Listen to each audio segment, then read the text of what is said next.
Alright, hey there again everybody. Today I'm going to be showing you how to make a fairly compact minecart storage system that allows you to call any cart you want independently and return them to original location. I'll give a demonstration quickly how it's used, and then I will show the bare bolts of it. I've been working on this for a while. I'm pretty happy with the design. It's simple to make, easy to set up, and incredibly effective. Let's call it a different one. Yep, return 3, and then flip the switch. So, as this thing functions, basically I flip any of these switches that I choose, and then press the button. Whichever switch I flip is where it'll stop, and the button calls in the corresponding minecart. So if I want to call in the first one, I flip the switch, press the button, and the cart arrives, and I press the button, and the cart is returned. I flip the switch once it's done, and that's how it goes. So I'll show how it works now. So I'll flip a switch just to show you guys an example. Basically, each switch corresponds to a track piece. When I flip a switch, it changes it to the return position. The switch actually has no bearing on calling the carts, it's simply the return process.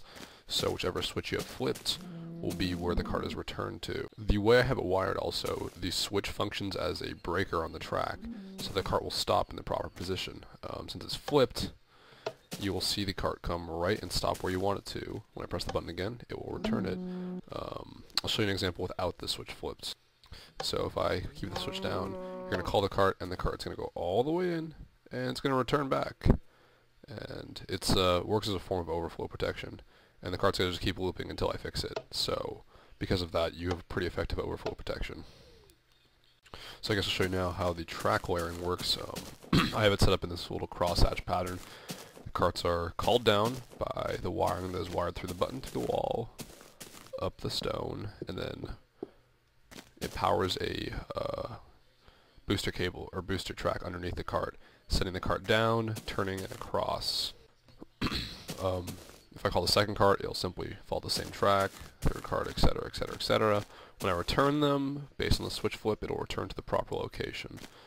I made a pretty big one of these before with multiple levels and everything, and they always have a tendency to work out pretty well. So if you're interested in a callable, portable storage system, this is pretty much the way to go. With some tweaking, you could also have like empty detection to automatically do it for you, and you could also have redstone redstone torches as signals for when your cart has in fact filled the spot, just so you know when to flip the switch. But as a rule of thumb, it's basically 2 to 3 seconds after you return the cart. It works pretty effectively.